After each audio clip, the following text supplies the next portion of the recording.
Hello दोस्तों, आज का टॉपिक है हाउ फंडामेंटल ड्यूटीज आर की टू सोशल ट्रांसफॉर्मेशन।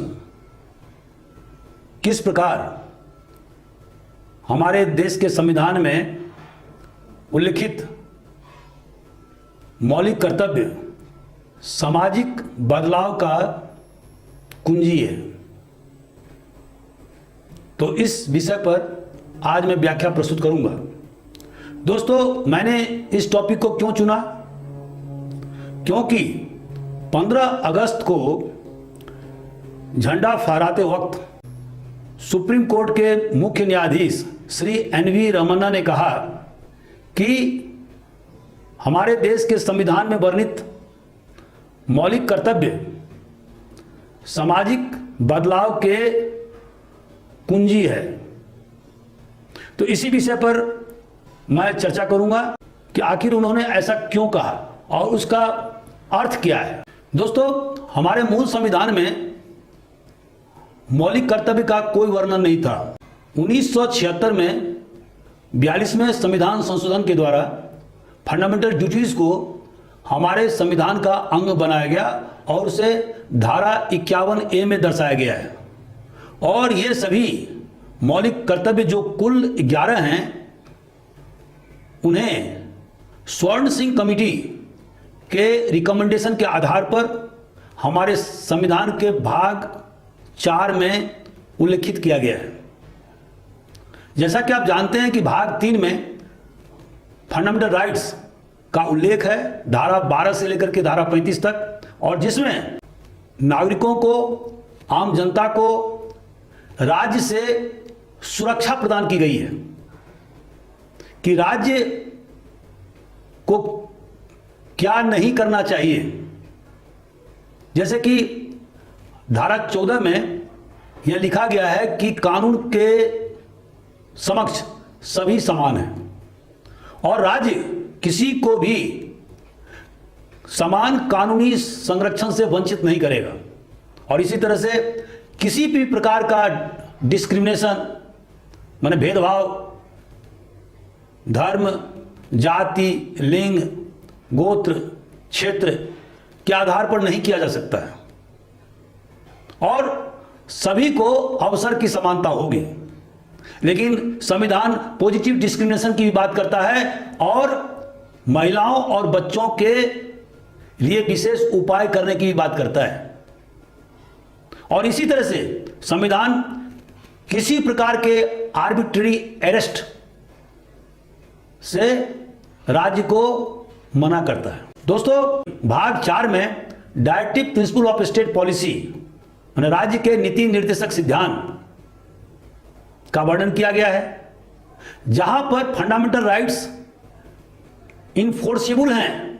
अर्थात अगर राज्य किसी के भी फंडामेंटल राइट्स का उल्लंघन करता है तो वह व्यक्ति धारा 32 के तहत में सीधे सुप्रीम कोर्ट रिट पिटीशन दायर कर सकता है और अपने अधिकार की बहाली करवा सकता है। लेकिन भाग 4 में वर्णित राज्य के नीति निर्देशक सिद्धांत नॉन जस्टिसेबल हैं। अर्थात कोई व्यक्ति इस आधार पर कोर्ट नहीं जा सकता है कि राज्य ने भाग 4 में वर्णित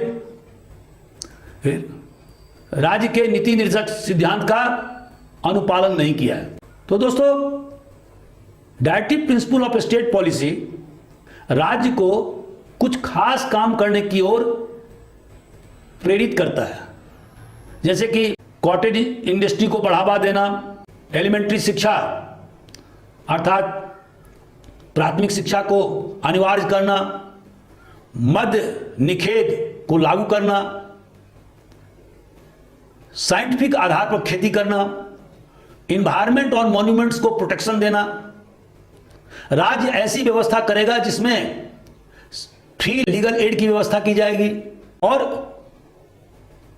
वह इस प्रकार कार्य करेगी जिससे कि लोगों के बीच असमानता की खाई को कम किया जा सके और धन का संग्रहण कुछ ही लोगों के हाथ में नहीं रहे, अर्थात धन का इक्विटेबल डिस्ट्रीब्यूशन होना चाहिए। तो हमारे संविधान में धारा 36 से लेकर धारा 51 तक राज्य के नीति निर्देशक सिद्धांत का वर्णन है। लेकिन धारा 51A में जो मौलिक कर्तव्य का उल्लेख किया गया है, उसका मतलब यह है कि नागरिक को, आम जनता को कुछ कर्तव्य सौंपे गए हैं और इन कर्तव्यों का अनुपालन करना आवश्यक है, क्योंकि अधिकार और कर्तव्य एक ही सिक्के के दो पहलू हैं। अगर आपको फंडामेंटल राइट्स के द्वारा अधिकार मिले हैं तो आपको कुछ मूलभूत कर्तव्यों को भी अनुपालन करना होगा। दोस्तों, कुल 11 मौलिक कर्तव्य संविधान में उल्लिखित किए गए हैं और पहला मौलिक कर्तव्य है to abide by the constitution, to honour national flag and national anthem. इसका मतलब हुआ कि हम कोई भी ऐसा काम न करें जो असंवैधानिक हो। हमारा सारा कार्य संवैधानिक होना चाहिए, संविधान के प्रावधानों के अनुरूप होना चाहिए। जैसे संविधान में यह बताया गया है कि आप किसी भी प्रकार का हिंसा नहीं करें, और यह भी बताया गया है कि संविधान देश की सार्वभौमिकता अर्थात सॉवरेंटी को अक्षुण्ण रखेगा। तो आपका कोई भी ऐसा मौलिक कर्तव्य नहीं होना चाहिए जो भारत के संप्रभुता पर आंच लगाए या उसकी संप्रभुता को कमजोर करे। दूसरा मौलिक कर्तव्य है कि to cherish the ideals of our freedom struggle. दोस्तों, इसका क्या मतलब हुआ?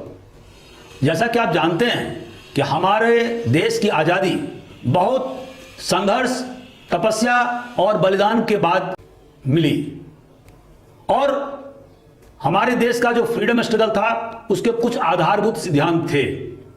और जैसा कि आप जानते हैं कि यह स्ट्रगल 1857 की क्रांति से ही शुरू हो गया था, लेकिन 1885 में कांग्रेस की स्थापना के बाद से हमारे स्वतंत्रता सेनानी लगातार अंग्रेज सरकार के खिलाफ संघर्ष करते रहे। शुरुआती दौर में उनका आंदोलन बहुत सीमित था, कमजोर था, प्रेयर, पिटीशन एंड प्रोटेस्ट पर आधारित था। वो ज़्यादा से ज़्यादा गवर्नमेंट सर्विसेज में अधिक से अधिक भारतीयों को शामिल करना चाहते थे और भारतीयों को मौलिक स्वतंत्रता देना चाहते थे और कार्यपालिका के आर्बिट्रेरी अरेस्ट से बचाना चाहते थे। देश का जो धन विदेश जा रहा था, इंग्लैंड जा रहा था, उसको रोकना चाहते थे क्योंकि देश की आर्थिक स्थिति कमजोर हो गई थी। बाद में 1905 से लेकर 1920 में जो उग्रवादी समूह का संघर्ष शुरू हुआ और इसका तत्कालिक कारण था बंग विभाजन, और जिसमें हमारे फ्रीडम फाइटर्स ने स्वदेशी आंदोलन, boycott of British goods, national education और पीसफुल एजिटेशन, इन 4 महत्वपूर्ण बिंदुओं पर अपना ध्यान केंद्रित किया था।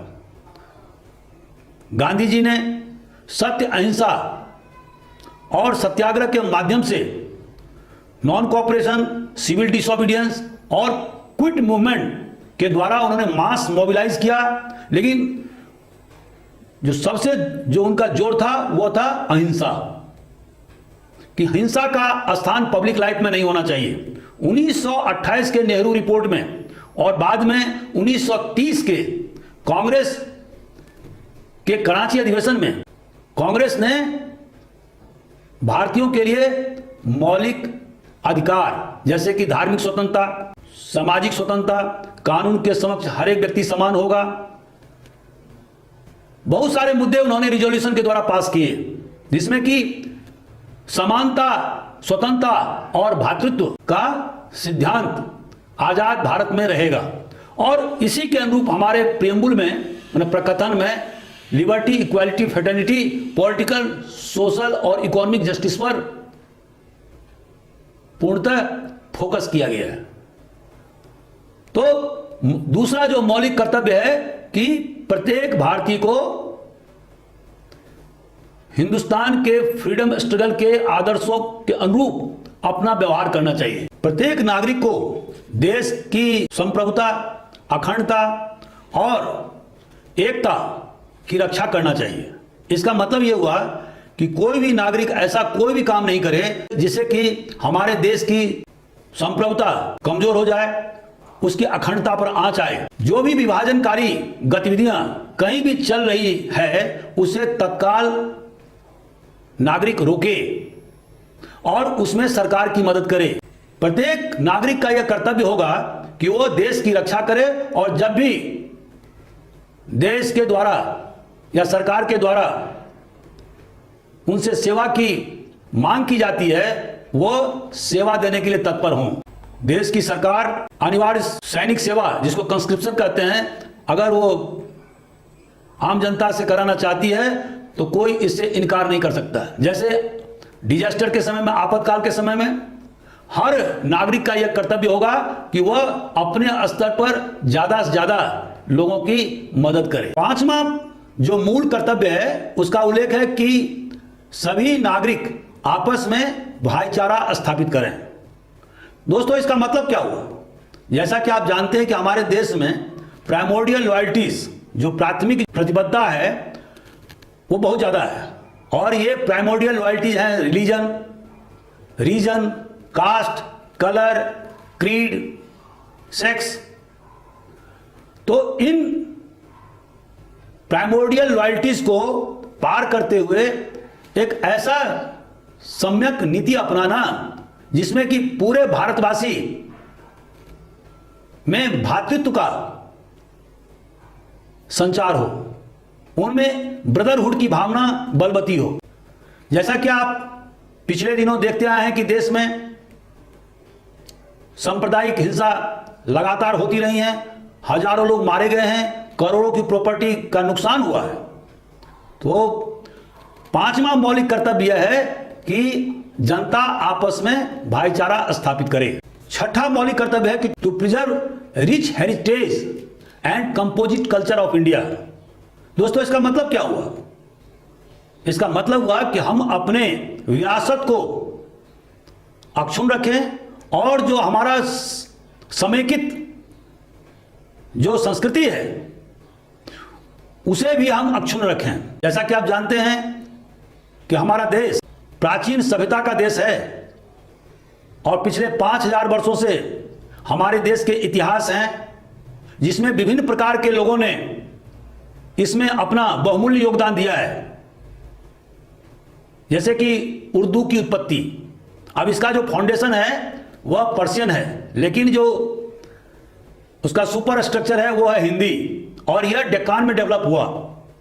उसी तरह से हमारे देश में संस्कृत, पर्शियन, वर्नाकुलर लैंग्वेज जैसे कि तमिल, तेलुगु, कन्नड़, गुजराती, बंगाली, उड़िया, मैथिली लिटरेचर का विकास हुआ। तो उसी तरह से क्लासिकल डांस जैसे कि कथक, कुचिपुड़ी, भरतनाट्यम, मणिपुरी और अजंता जैसे प्रख्यात पेंटिंग डेवलप हुए। स्कल्पचर जैसे कि Mathura art, Gandhara art develop हुआ। तो इन विरासत को हमें संभालना है। और चूंकि मिडिवल युग में हिंदू मुसलमान के बीच में एक कंपोजिट कल्चर डेवलप हुआ और इसके कारण से भक्ति मूवमेंट और सूफी मूवमेंट के कारण से आपसी संस्कृति का आदान प्रदान हुआ। तो इस तरह से एक समेकित संस्कृति का डेवलपमेंट हमारे देश में हुआ, जिसमें कि एक ही क्षेत्र में रहने वाले का पहनावा एक जैसा हो गया, भले ही उनका धर्म अलग हो। जैसे बंगाल के मुसलमान और बंगाल के हिंदू, उनका पहनावा एक ही जैसा था, उनका भाषा बंगाली था उनके खान पान एक ही जैसा था। तो इस तरह से कंपोजिट कल्चर का डेवलपमेंट हुआ और इस कंपोजिट कल्चर को हमें अक्षुण्ण रखना है। जो ही हम कंपोजिट कल्चर को तोड़ेंगे, देश में सांप्रदायिक हिंसा बढ़ेगी, तो इसे हमें रोकना होगा। एक अन्य मौलिक कर्तव्य है कि to protect our natural environment. दोस्तों, जैसा कि आप जानते हैं कि हमारा देश विविधताओं का देश है और geographically Himalayan region, peninsular region और गंगेटिक रीजन, ये 3 ज्योग्राफिकल रीजन में हमारा देश बटा हुआ है। और इसके अलावा हमारे देश में अनेक बायोडायवर्सिटी इको जोन्स हैं और उसे संरक्षित करना हमारा पुनीत कर्तव्य है। लेकिन अभी हाल के वर्षों में क्लाइमेट चेंज होने के कारण से और टेम्परेचर बढ़ने के कारण से, ग्लोबल वार्मिंग होने के कारण से हमारा देश भी क्लाइमेट चेंज का शिकार हो रहा है। इसका एक कारण है और वो है प्रदूषण का बढ़ना, फॉसिल फ्यूल्स का ज्यादा से ज्यादा उपयोग होना, कार्बन डाइऑक्साइड और मीथेन का ज्यादा से ज्यादा उत्सर्जन होना। हमें उसे रोकना होगा, उसे कम करना होगा और हाइड्रो इलेक्ट्रिसिटी और रिन्यूएबल सोर्स ऑफ एनर्जी पर ध्यान केंद्रित करना होगा ताकि ग्लोबल वार्मिंग को कम किया जा सके।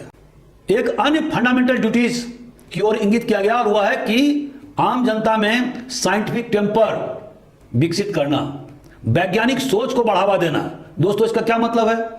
जैसा कि आप जानते हैं कि हमारा देश सैकड़ों वर्ष तक अंधविश्वास में, सुपरस्टिशंस में, डोगमाज में पूरी तरह से फंसा हुआ रहा है और जिसके कारण से हमारे देश का विकास नहीं हुआ। 11वीं 12वीं शताब्दी के बाद भास्कराचार्य के बाद कोई बहुत बड़ा गणितज्ञ हमारे देश में पैदा नहीं हुआ। लोगों का साइंटिफिक सोच समाप्त हो गया था और इसके कारण से हमारा देश गुलाम हो गया। कट्टरपंथियों ने हमारे लोगों को समुद्र पार करने से साफ मना कर दिया था। बगदाद में हाउस ऑफ विजडम की स्थापना अब्बासिद कैलिफेट के द्वारा की गई थी और जिसमें देश विदेश के हजारों लाखों मैन्युस्क्रिप्ट जमा किए गए थे और उसका ट्रांसलेशन किया गया था। लेकिन हमारे यहां के विद्वान वहां नहीं गए क्योंकि उन्हें डर था कि अगर वहां जाएंगे तो वो जाति से बहिष्कृत हो जाएंगे। तो एक महत्वपूर्ण जो मौलिक कर्तव्य इंगित किया गया है और वह है वैज्ञानिक सोच को विकसित करना, साइंटिफिक टेम्परामेंट को विकसित करना, और जिस पर भारत के प्रथम प्रधानमंत्री जवाहरलाल नेहरू का विशेष जोर था। To safeguard public property and abjure violence. दोस्तों, एक अन्य कर्तव्य यह इंगित किया गया है कि प्रत्येक नागरिक को सरकारी संपत्ति या प्राइवेट संपत्ति की रक्षा करनी चाहिए और अगर ऐसा नहीं करते हैं तो इसके लिए भारत सरकार ने कानून भी बनाया है और जहां पर कि गंभीर रूप से आरोपियों को सजा दी जा सकती है। पहले ही right to property fundamental rights का हिस्सा था आर्टिकल 31 के तहत में, लेकिन 1978 में इसे एक कानूनी अधिकार बना दिया गया है और उसे धारा 301 के तहत में रखा गया है। और इसी तरह से जनता को यह आगाह किया जाता है कि वो किसी प्रकार के हिंसा से दूर रहें क्योंकि इससे जान माल की हानि होती है और देश पीछे हो जाता है। To strive towards excellence in all sphere of activities, इसका मतलब क्या हुआ? फंडामेंटल ड्यूटीज के द्वारा यह जनता को उत्साहित किया गया है कि वह कोशिश करे किसी भी क्षेत्र में वो अधिकतम ऊंचाई को प्राप्त करे और इसके लिए उसे रिसर्च पर ध्यान देना होगा। हमें स्टीरियोटाइप और स्टेटस कोइस्ट मेंटालिटी को छोड़ना होगा, यथास्थितिवादी दृष्टिकोण को खत्म करना होगा। हमें देखना होगा कि विश्व किधर जा रहा है, क्या क्या टेक्नोलॉजी डेवलप हो रहे हैं और उन टेक्नोलॉजी को हम कैसे अपने देश में इस्तेमाल करें ताकि हमारा प्रोडक्टिविटी बढ़े। हमारे देश के गुलाम होने का एक कारण यह भी था कि हम विश्व में जो भी टेक्नोलॉजी में विकास हुआ उससे हम आंख मूंदे रहे और इसी कारण से हम लड़ाई दर लड़ाई हारते रहे। एक अन्य जो फंडामेंटल ड्यूटीज को चिन्हित किया गया है वह है कि हर एक गार्जियन अर्थात अभिभावक पेरेंट्स अपने बच्चे को जो 6 साल से 14 साल नियमित रूप से स्कूल भेजें, और ये 86वें अमेंडमेंट के द्वारा इस मौलिक कर्तव्य के अंश में जोड़ा गया है।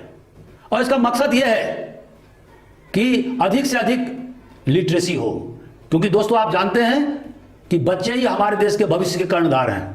अभी हमारे देश में 2011 के जनगणना के अनुसार 69% लिटरेसी रेट है, जबकि विश्व के जो डेवलप्ड कंट्रीज हैं उनमें 99% 100% तक लिटरेसी रेट हो चुका है। तो अगर हम अपने बच्चे को जो 6 से लेकर 14 साल के हैं उन्हें अगर नियमित रूप स्कूल भेजते हैं तो हमारे देश का भी लिटरेसी रेट 100% आगामी 5 से 10 साल के बीच में पहुंच सकता है, और यह हमारी सबसे बड़ी उपलब्धि होगी।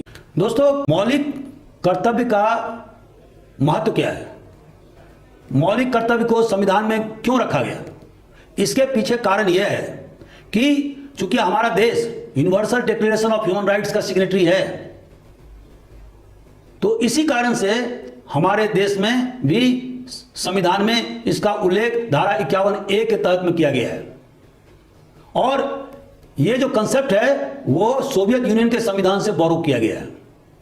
इसका एक महत्व और भी है, और वह यह है कि हालांकि फंडामेंटल ड्यूटीज नॉन इन्फोर्सेबल है, लेकिन अगर कोई व्यक्ति फंडामेंटल ड्यूटीज का उल्लंघन करता है तो स्टेट कानून बना करके उस व्यक्ति को फंडामेंटल ड्यूटीज को उल्लंघन करने से रोक सकता है। और भारत की जुडिशरी अर्थात सुप्रीम कोर्ट और हाई कोर्ट धारा 14, 20 और 21 के आधार पर उसे नल एंड वॉइड घोषित नहीं कर सकेगा।